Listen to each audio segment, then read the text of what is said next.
दोस्तों नमस्कार। आज की इस वीडियो में हम बात करेंगे कक्षा 10वीं गणित के एक महत्वपूर्ण अध्याय जिसका नाम है निर्देशांक ज्यामिति। ठीक है, इसके ऑब्जेक्टिव प्रश्नों की बात करेंगे। ठीक है, यह हमारा टॉप 30 सीरीज है जिसमें हम पहले पार्ट में 1 से 15 करते हैं और दूसरे पार्ट में 16 से 30। तो ये हमारा पार्ट 1 वीडियो है जिसमें 1 से 15 तक के प्रश्नों को हल करेंगे। तो बिना समय गवाए शुरू करते हैं। तो पहले प्रश्नों को लेने से पहले थोड़ा सा हम इसको आप बेसिक बता देते हैं। निर्देशांक ज्यामिति में पहला फॉर्मूला होता है हमारा दूरी सूत्र। ठीक है, जिसको अंग्रेजी में डिस्टेंस फॉर्मूला कहते हैं। और दूरी सूत्र होता है x2 माइनस x1 का whole square plus y2 minus y1 का होल स्क्वायर। ये किसी भी दो बिंदुओं के बीच की दूरी निकालने का सूत्र है। दूसरा हमारा सूत्र होता है विभाजन सूत्र। ठीक है, विभाजन सूत्र। तो ये सूत्र होता है m1 x2 plus m2 x1 बटा m1 प्लस m2 और m1 y2 plus m2 y1 बटा m1 प्लस m2। ये x निर्देशांक के लिए, ये y निर्देशांक के लिए। तीसरा हमारा सूत्र है कि मूल बिंदु से बिंदु x, y की दूरी, हालांकि ये भी दूरी सूत्र है लेकिन ये मूल बिंदु से दूरी पूछता है, तो इसका उत्तर हो जाएगा √x² प्लस y²। ठीक है, चौथा नंबर में आता है मूल बिंदु के निर्देशांक। तो मूल बिंदु के निर्देशांक, तो मूल बिंदु के निर्देशांक हमेशा होगा 0 0। ठीक है, पांचवा हमारा सूत्र है कि त्रिभुज का क्षेत्रफल, त्रिभुज का क्षेत्रफल, त्रिभुज का क्षेत्रफल होता है 1/2 गुना x1 y2 minus y3 plus x2 y3 minus y1 plus x3 y1 minus y2। 123, 231, 312। ठीक है, प्रश्न संख्या हमारा सूत्र संख्या छठा है कि त्रिभुज के केंद्रक का नियामक, त्रिभुज के केंद्रक का नियामक। ठीक है, तो ये सूत्र होता है x1 plus x2 plus x3 बटा 3 और y1 plus y2 plus y3 बटा 3। ठीक है, x नियामक के लिए ये, y नियामक के लिए ये। सातवां प्रश्न है हमारा मूल बिंदु के निर्देशांक तो हो गया। अब जो है यदि मान लीजिए a है x1 y1, b हो गया x2 y2 और c हो गया x3 y3।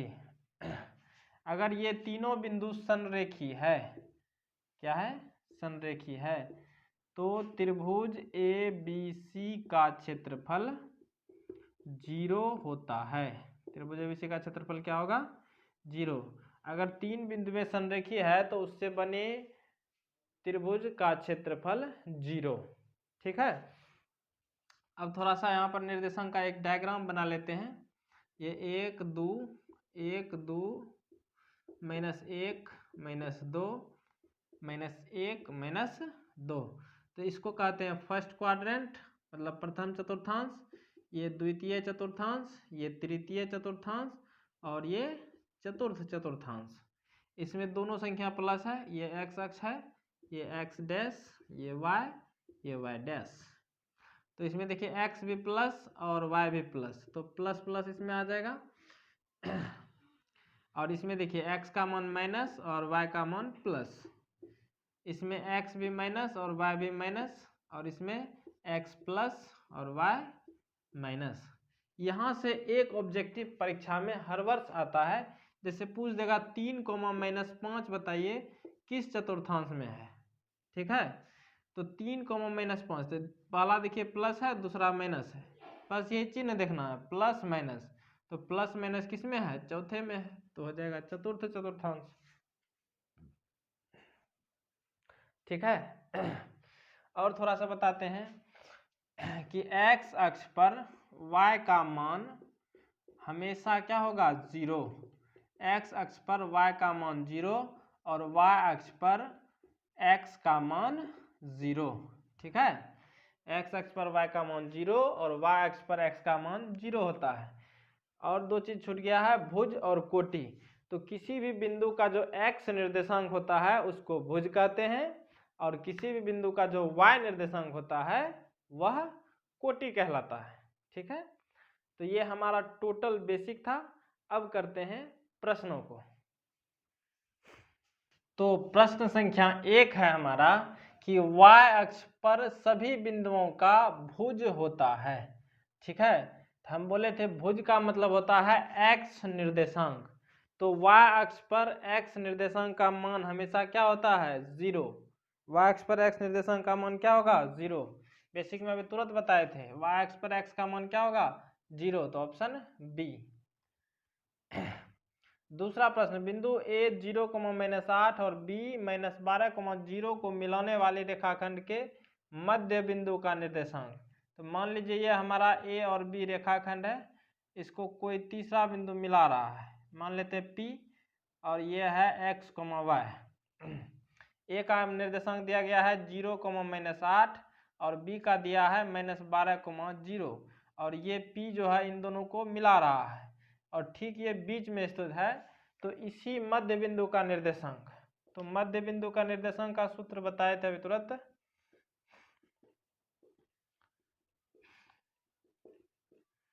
होता है x1 + x2/2 और y1 + y2/2। पहला ये हमारा x1, ये y1, ये x2, ये y2। x1 का मान है 0 + x2, x2 का मान है -12/2। y1 का मान है -8 + y2 का मान है 0/2। प्लस गुना माइनस माइनस, तो -12 + 0 -12/2, -8 + 0 तो -8/2। 2 से ये 6 बार में, 2 से ये 4 बार में, यानी -6, -4। Option B. अगला प्रश्न है, यदि त्रिभुज ABC के शीर्षों के निर्देशांक A x1 y1, B x2 y2 तथा C x3 y3 है, तो इसके केंद्रक का निर्देशांक। तो अभी तुरंत बताए थे, केंद्रक का निर्देशांक का सूत्र होता है x1 + x2 + x3/3 और y का होता है y1 + y2 + y3/3। Option A नहीं होगा, ऑप्शन बी नहीं होगा, ऑप्शन डी नहीं होगा, क्योंकि यहाँ पर 2 दिया गया है। तो अगला प्रश्न देखिए, यदि बिंदु में P 2,3, Q 4, K और R 6, संरेख है तो K होगा। P का मान दिया है 2,3, Q दिया है 4, K और R दिया है 6, संरेख है तो हम बोले थे त्रिभुज का क्षेत्रफल 0 होता है संरेख के कंडीशन में। तो त्रिभुज PQR का क्षेत्रफल 0 के बराबर हो जाएगा।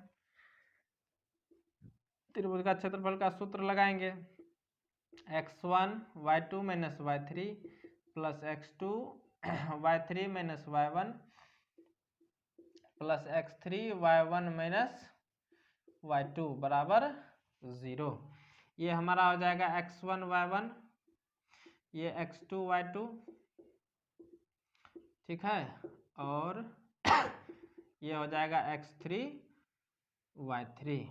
अब मान रख दीजिए, ये गुणों में है, उधर टपाएंगे भाग में, तो 0/कुछ 0 हो जाएगा। x1 का मान दिया गया है 2 × y2 का मान दिया है k -y3 का मान दिया है -3, और माइनस यहाँ पहले से है तो माइनस माइनस प्लस हो जाएगा, डायरेक्ट कर देंगे क्योंकि ऑब्जेक्टिव है।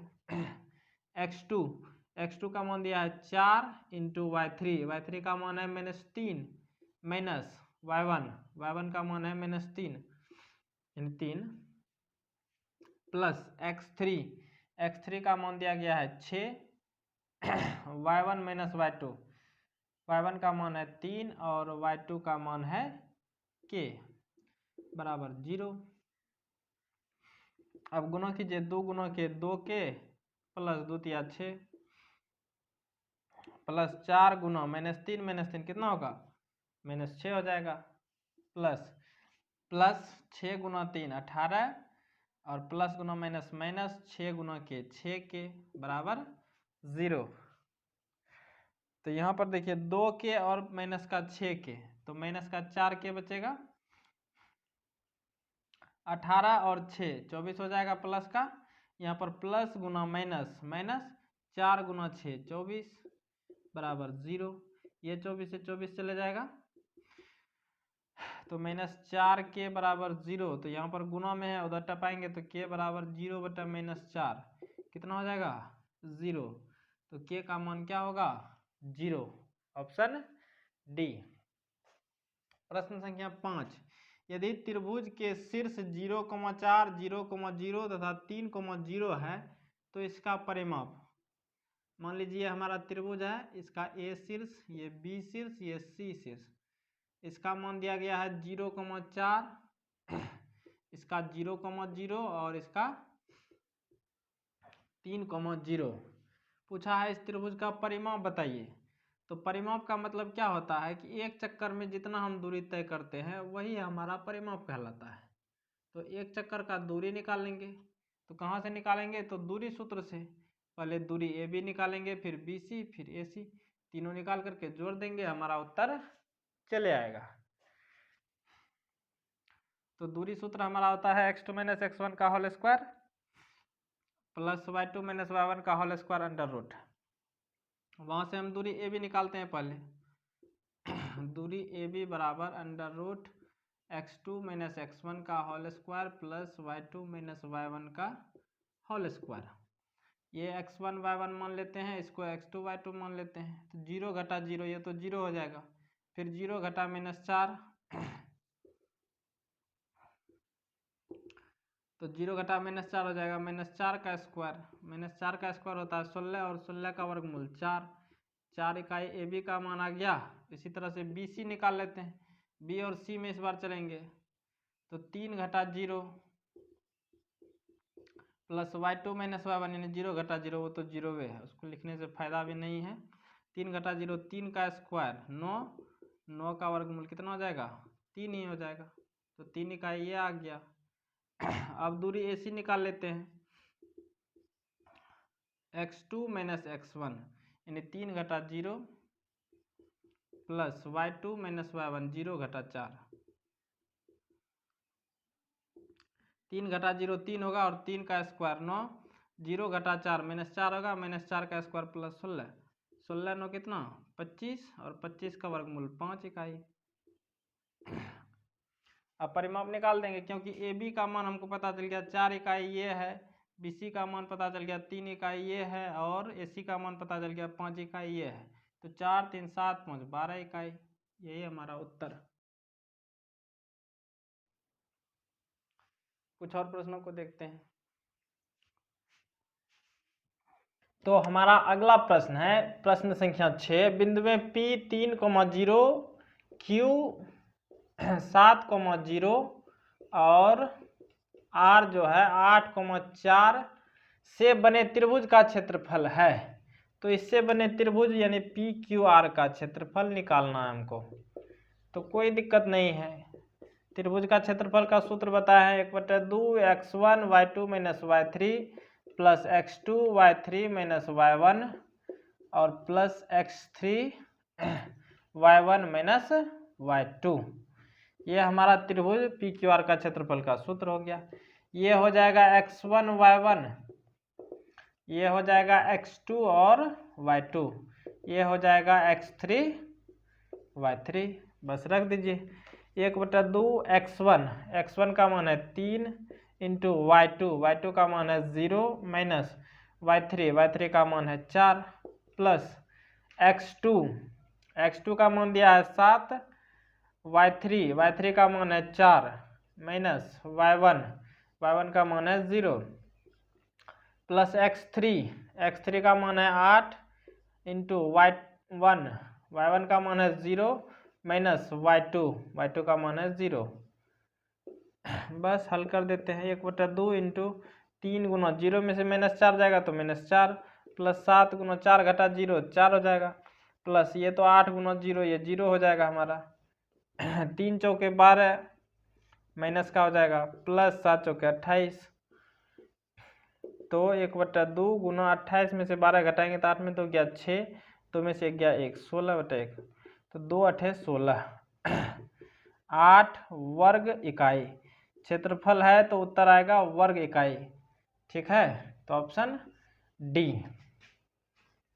प्रश्न संख्या 7, बिंदु 7,10 किस पाद में स्थित है? तो बताए थे अभी तुरंत सारणी में कि प्लस प्लस, देखिए दोनों मान हमारा 7 और 10 दोनों प्लस प्लस है, तो प्लस प्लस तो पहले ही चतुर्थांश में होता है, तो यह हो जाएगा प्रथम पाद। अगर रहता माइनस प्लस तो यह द्वितीय हो जाता, अगर माइनस माइनस रहता तब तृतीय होता, अगर प्लस माइनस रहता तो चतुर्थ हो जाता। तो यहाँ पर प्लस प्लस है तो प्रथम पाद हो जाएगा। प्रश्न संख्या 8, यदि x अक्ष पर स्थित किसी बिंदु के निर्देशांक का रूप होगा, तो x अक्ष पर बोला है स्थित है, तो हम बोले थे x अक्ष पर x का मान होता है और y का मान 0 हो जाता है x अक्ष पर, तो x अक्ष पर स्थित किसी बिंदु का निर्देशांक x, 0 होगा, क्योंकि x अक्ष पर y का मान 0 हो जाता है। Option A. प्रश्न संख्या 9 कहता है मूल बिंदु से बिंदु r -x, y की दूरी है। तो अभी तुरंत हम बेसिक में बताए थे कि मूल बिंदु से दूरी होता है √x² + y², और x के जगह दिया है -x, तो -x का होल स्क्वायर, और y के जगह तो y ही है, तो -x का स्क्वायर हो जाएगा +x² + y² इकाई, तो √x² + y² मतलब सेम टू सेम हो जाएगा। Option A. प्रश्न संख्या 10, बिंदुओं P 5,7 और Q 8,11 के बीच की दूरी बोला है, तो दूरी सूत्र लगाएंगे। दूरी सूत्र हमारा कहता है √x2 - x1 का whole square plus y2 - y1 का होल स्क्वायर, ये x1 ये y1 ये x2 ये y2, x2 में से x1 घटाएंगे तो 8 घटा 5 का होल स्क्वायर, और y2 में से y1 घटाएंगे तो 11 घटा 7 का होल स्क्वायर। 8 में से 5 गया 3 का वर्ग, 11 में से 7 गया 4 का वर्ग, 3 का वर्ग 9, 4 का वर्ग 16, 16 9 25, 25 का वर्गमूल कितना 5 इकाई, तो दूरी कितना हो जाएगा 5 इकाई। तो और कुछ प्रश्नों को देखते हैं। हमारा अगला प्रश्न है कि मूल बिंदु के निर्देशांक है, तो बताया था अभी तुरंत मूल बिंदु के निर्देशांक 0,0, ठीक है, जो ओरिजिन पॉइंट होता है मूल बिंदु, यहाँ पर x का भी मान 0 और y का भी मान 0, तो ऑप्शन ए। अगला प्रश्न है कि बिंदु -2, -5 का भुज है, तो बोले थे अगर किसी चीज में भुज पूछ रहा है मतलब x निर्देशांक बता दीजिए, आपका वही भुज होगा। तो -2 -5 में x निर्देशांक पहला वाला मान होता है, तो -2 हमारा हो जाएगा भुज। अगर कोटि पूछता तो y निर्देशांक बताते, -5 हो जाता है इसका कोटि। ठीक है।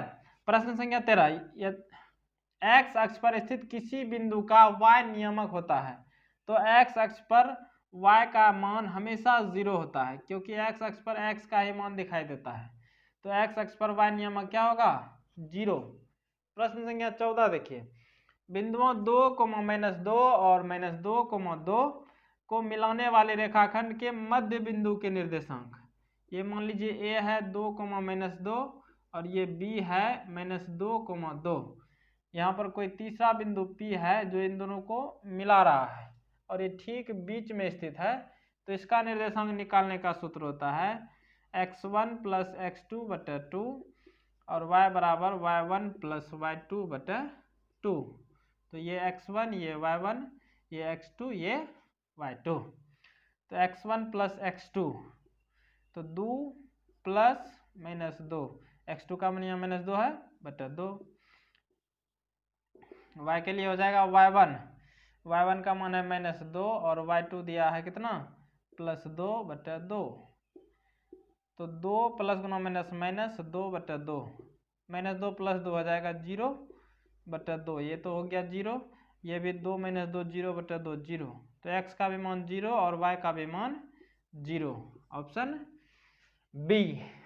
प्रश्न संख्या 15, किसी त्रिभुज का केंद्रक, ठीक है, ये त्रिभुज है, इसका केंद्रक 3,0 है और उसके दो शीर्ष, कोई सा भी दो शीर्ष 2,3 और 1,-4 है, तो तीसरा शीर्ष पूछा है। तो आराम से निकाल सकते हैं, क्योंकि हम जानते हैं कि त्रिभुज के केंद्रक का नियामक 3,0 दिया है और केंद्रक का नियामक का सूत्र होता है x1 + x2 + x3/3 और y के लिए y1 + y2 + y3/3, जो कि 3,0 के बराबर है। ये मान लेते हैं c x, y, ये मान लेते हैं x1 y1, ये x2 y2 और ये x3 y3। बस हल कर दीजिए। x1 + x2 + x3, x1 का मान है 2, x2 का मान है 1 और x3 का मान है x/3। y1 का मान है 3 प्लस y2 का मान है -4, तो प्लस गुना माइनस माइनस हो जाएगा, प्लस y3 का मान दिया है y/3, जो कि 3,0 के बराबर हो जाएगा। तो 2 + 1 3 + x/3, 4 में से 3 जाएगा माइनस का 1 + y/3 बराबर 3,0। अब तुलना कर दीजिए, पहला मान x का, दूसरा मान y का। तो 3 + x/3 बराबर 3 और -1 + y/3 बराबर 0। तो यहाँ पर ये भाग में है, उधर टपाएंगे गुना में।